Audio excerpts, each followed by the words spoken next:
अस्सलाम वालेकुम students. Lesson number 7 start करते हैं, the statement of cash flows. इससे पहले पढ़ते हैं financial cash flows. Financial cash flows और स्टेटमेंट ऑफ कैश फ्लोज, इन दोनों में सबसे पहले देखते हैं डिफरेंस क्या है। ये दोनों हैं तो सेम, लेकिन जो स्टेटमेंट ऑफ कैश फ्लो है, जो करंट अभी स्टडी करने है, ये काफ़ी डिटेल में बनाई जाती है। जो इससे पहले हमने पढ़ी थी वो समराइज्ड फॉर्म में थी। ये जो है ये डिटेल फॉर्म होती है और इसके लिए बैलेंस शीट और इनकम स्टेटमेंट दी जाती है, जिसको देख के इसे बनाया जाता है। इसके क्या होते हैं जी, मेन 3 कंपोनेंट्स होते हैं। फ्रॉम ऑपरेटिंग एक्टिविटीज़, दूसरी होती है इन्वेस्टिंग एक्टिविटीज़, तीसरी होती है फाइनेंसिंग एक्टिविटीज़। इधर भी बना दिया एक्सेल में से, operating activities, investing and financing activities. इसमें हमें क्या दिया हुआ है जी, सबसे पहले बैलेंस शीट दी हुई है। करंट एसेट्स हैं 2001 और 2002 में, cash, accounts receivable, inventories, others. उसके बाद फिक्स एसेट्स हैं, प्रॉपर्टी प्लांट इक्विपमेंट है, accumulated depreciation, net property plant, intangible assets. उसके बाद नीचे दी गई है इसकी इक्विटी सेक्शन दिया हुआ है बैलेंस शीट का, notes payable, accounts payable, accrued expenses, deferred tax, long term debt, preferred stock, common stock, capital surplus, accumulated retained earning और ट्रेजरी स्टॉक। नीचे देखते हैं, नीचे इसकी डिटेल दी गई है, नोट्स दिए हैं। लॉन्ग टर्म डेट जो है वो कह रहा है कि 471 से 458 के हो गए। लॉन्ग टर्म डेट देखते हैं किधर है जी, ये 471, 458। ये कहता है कि 458 के थे, 471 के हो गए, यानी कि बड़े हैं। कितने से? 13 से। और इसका ब्रेकअप दे रहा है कि ये जो 13 है, ये है जी 86 मिलियन की हमने न्यू इशू किए हैं और 73 मिलियन के हमने पुराने वापस किए। इन दोनों का अगर डिफरेंस निकालें तो ये आता है 13 का। उसके बाद ट्रेजरी स्टॉक कहता है 6 मिलियन से बढ़ गया। ट्रेजरी स्टॉक देखते हैं किधर है जी, ये 20 से 26 हो गए। किस वजह से बढ़े? कंपनी ने रीपरचेज़ किए स्टॉक 6 मिलियन के। तो इन दोनों का अगर डिफरेंस भी देखते हैं, 20 और 26 ट्रेजरी स्टॉक, तो ये 6 आएगा। ठीक है जी। उसके बाद 43 मिलियन की न्यू इक्विटी आई है, जिसमें से 23 मिलियन शेयर जो है वो $1.87 का है और स्टॉक इंक्रीज़ हुआ है 23 मिलियन से। कैपिटल सरप्लस इंक्रीज़ हुआ है 20 मिलियन से। ठीक है। अभी इसका आगे दिया हुआ है सोल्यूशन। तो सबसे पहले जो है वो हम इसका फॉर्मेट डिस्कस करते हैं, फिर नेक्स्ट चलेंगे। सबसे पहले होता है cash flow from operating activities. Operating activities में क्या आती है? नेट इनकम आती है आफ्टर टैक्स। उसमें डेप्रिसिएशन को ऐड करते हैं, डेफर्ड टैक्सेस को ऐड करते हैं। उसका अगला सेक्शन होता है इसमें increase and decrease in current asset. अगर एसेट इंक्रीज़ होंगे तो कैश आउटफ्लो होता है, एसेट का इंक्रीज़ लेस किया जाता है। उनमें अकाउंट रिसीवेबल्स होते हैं, इन्वेंट्रीज और अदर्स। इंक्रीज़ या डिक्रीज़ इन लायबिलिटीज़। अगर लायबिलिटीज़ इंक्रीज़ होंगी तो कैश इनफ्लोज, अगर लायबिलिटीज़ डिक्रीज़ होंगी तो कैश आउटफ्लोज। चलें अब इसे स्टेप बाय स्टेप जो है वो सॉल्व करते हैं।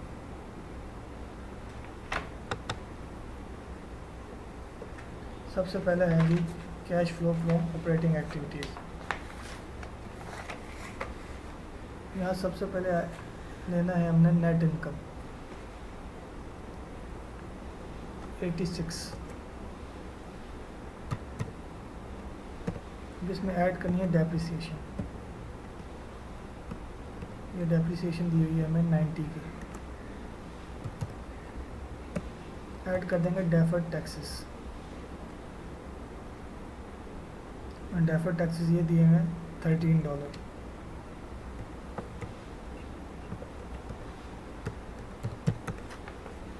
इनका टोटल करते हैं, ये आ गया 189।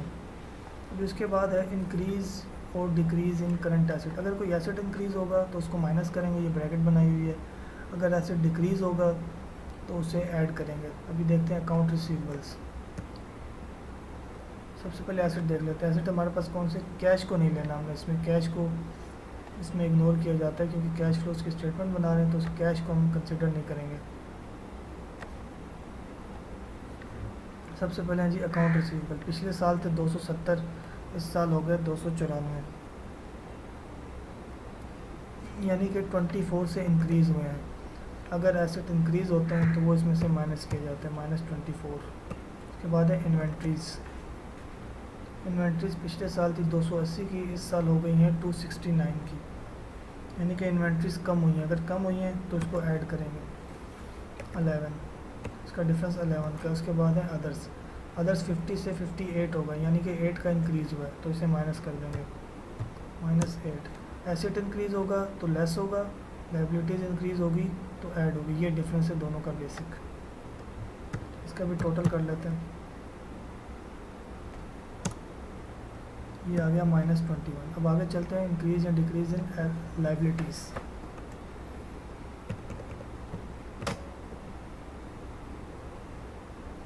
लाइबिलिटीज़ में सबसे पहले है अकाउंट्स पेबल, 197 से 213 हो गए, यानी कि इंक्रीज़ हुए हैं। अगर ये इंक्रीज़ होंगे तो इसे ऐड करेंगे 197 213।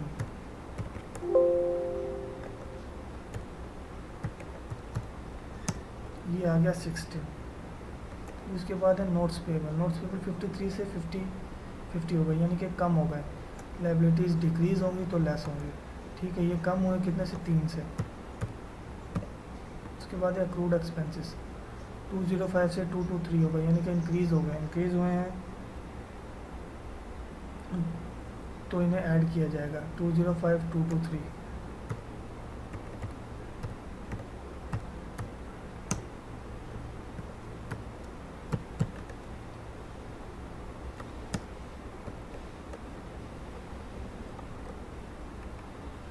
ये आ गया 31। अभी हमारे पास था cash flows from operating activities में 3 सेक्शन थे। सबसे पहला था ऑपरेटिंग नेट इनकम, दूसरा था increase and decrease in assets, तीसरा था increase and decrease in liabilities.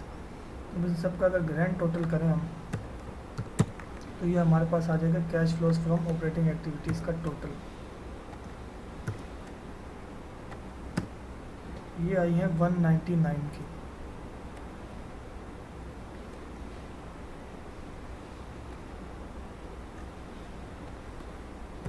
इसे ऊपर लिख देते हैं 199, ताकि ये दोनों जो है सेम लाइन में आ जाए।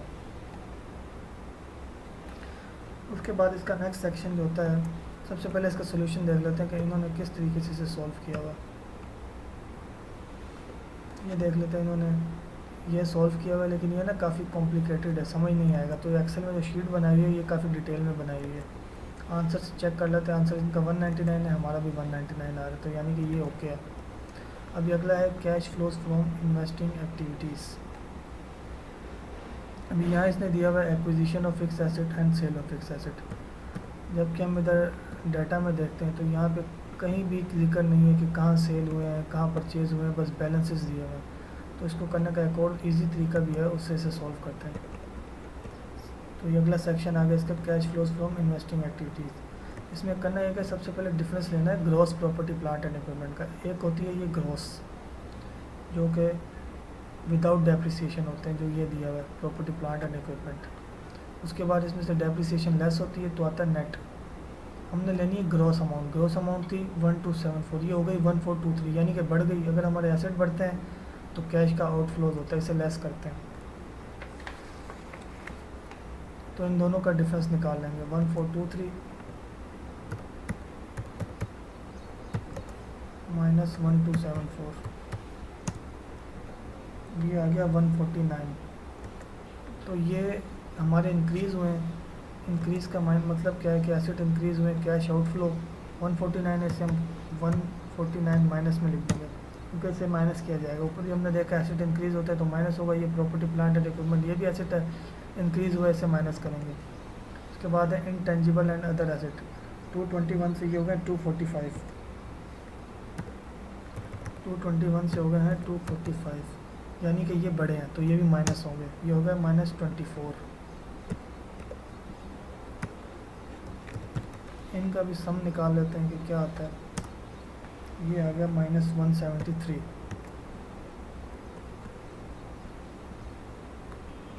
यहाँ भी देखते हैं, इसका भी 173 आंसर आया, हमारा भी 173 आया। लेकिन इसने ये भी एक्विजिशन ऑफ फिक्स एसेट दिया हुआ, ऊपर कई इन्फॉर्मेशन अवेलेबल नहीं है कि कहाँ परचेज़ हुए, कहाँ सेल हुआ। तो इसे इस तरीके से भी किया जा सकता है कि ग्रॉस फिक्स एसेट का डिफरेंस ले लें और इंटेंजिबल का डिफरेंस ले लें। उसके बाद जिसका लास्ट सेक्शन आता है वो होता है फाइनेंसिंग एक्टिविटीज़। फाइनेंसिंग एक्टिविटीज़ में हम पहले भी पढ़ चुके हैं, या शेयर्स की इशुएंस आती है या डिबेंचर्स की आती है। ये डिबेंचर्स, लोन्स और शेयर से रिलेटेड होती है investing activities. Financing activities. Investing जो होती हैं वो एसेट से परचेज से रिलेटेड होती हैं। अभी इसको स्टेप बाय स्टेप सॉल्व करते हैं।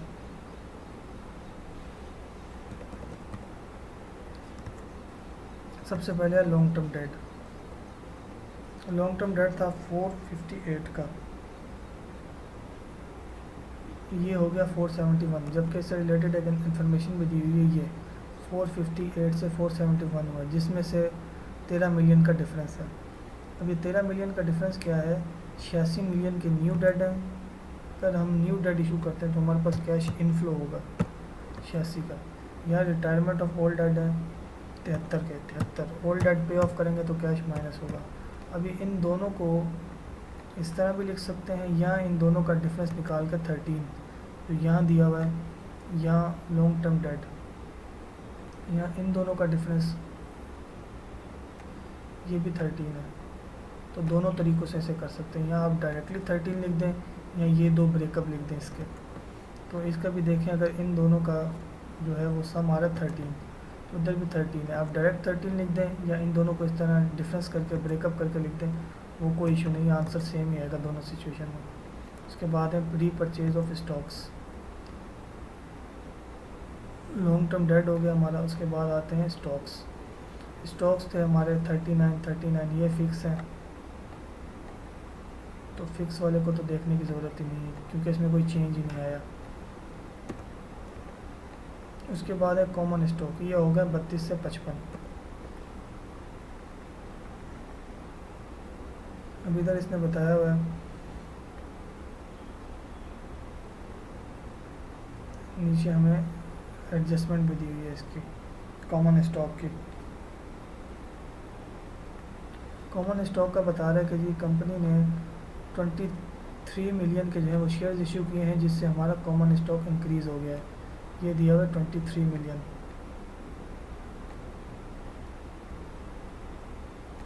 इसको यहाँ भी देख सकते हैं कि कॉमन स्टॉक के 32 के जबकि 55 हो गए। इन दोनों का डिफरेंस निकालें तो ये भी 23 आएगा, एडजस्टमेंट में भी इसने 23 दिया हुआ है। तो हम डायरेक्ट यहाँ से ले लेते हैं कि कॉमन स्टॉक थे 32 के, अब हो गए 55, यानी 23 से बढ़ गए। तो इधर हम 23 लिख देंगे। अगर स्टॉक बढ़ता है तो ज़ाहिर है हमारे पास पैसे आते हैं। अब अगला है डिविडेंड। डिविडेंड कंपनी ने दिया। डिविडेंड कहाँ होता है, डिविडेंड दिए जाते हैं इनकम स्टेटमेंट के अंदर। ये रहा 43 का डिविडेंड दिया, तो यहाँ पे 43 माइनस कर देंगे क्योंकि डिविडेंड देते हैं, कैश आउट होता है। उसके बाद इंक्रीज इन कॉमन स्टॉक।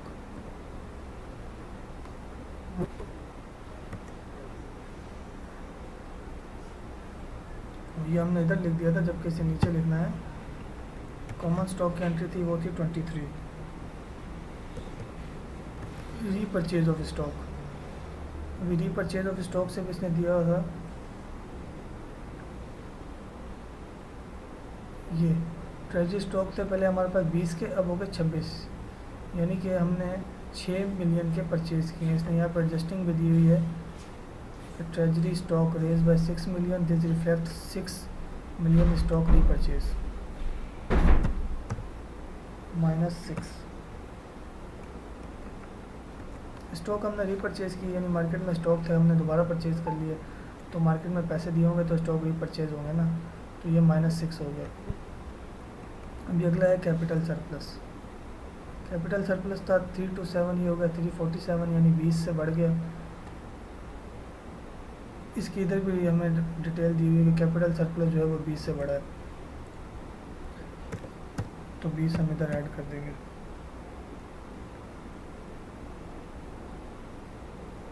इसका टोटल निकाल लेते हैं क्या आता है।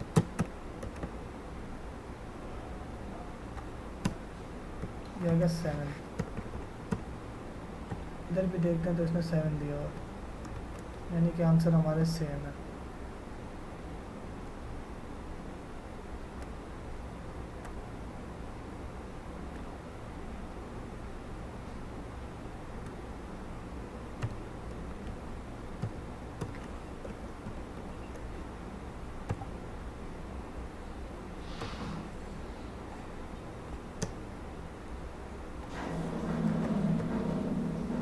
ये थी स्टेटमेंट ऑफ कैश फ्लो। तो इसका फॉर्मेट जहन में रखना है, ये चीज़ें जहन में रखनी है जो इधर इसके कंपोनेंट्स हैं। क्या ऐड होगा क्या लेस होगा। पेपर में सिंपली आपको डाटा दिया जाएगा, आपने उसमें से वैल्यूज़ निकाल के यहाँ ऐड और लेस करनी है, आपका आंसर आ जाएगा।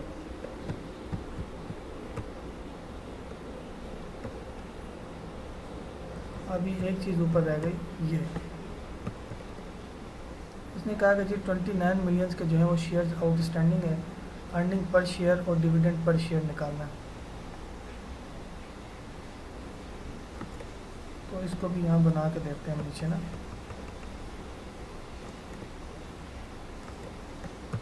आउटस्टैंडिंग शेयर्स हैं जी 29 मिलियन,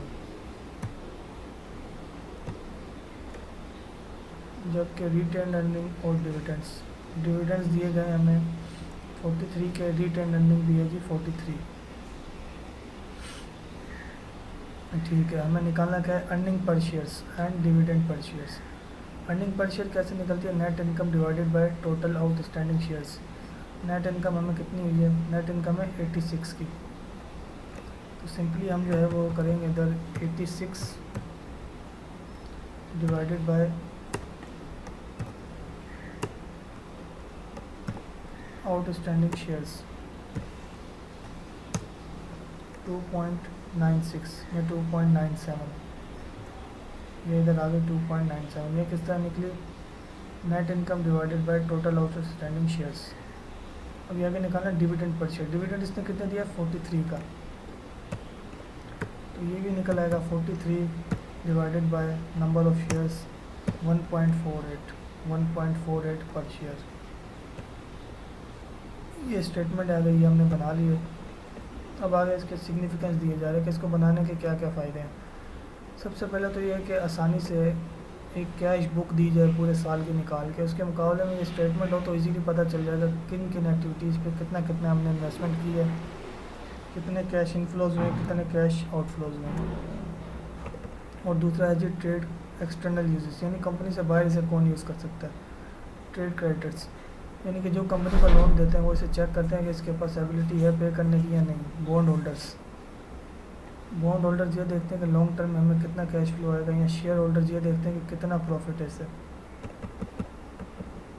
इंटरनल यूजेस क्या हैं जी, प्लानिंग में यूज़ की जाती है, कंट्रोलिंग में और अंडरस्टैंडिंग में।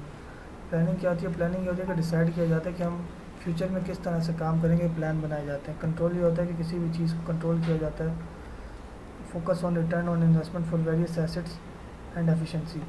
कंट्रोल में ये फोकस किया जाता है कि इन्वेस्टमेंट पे हमें रिटर्न ज़्यादा से ज़्यादा मिले।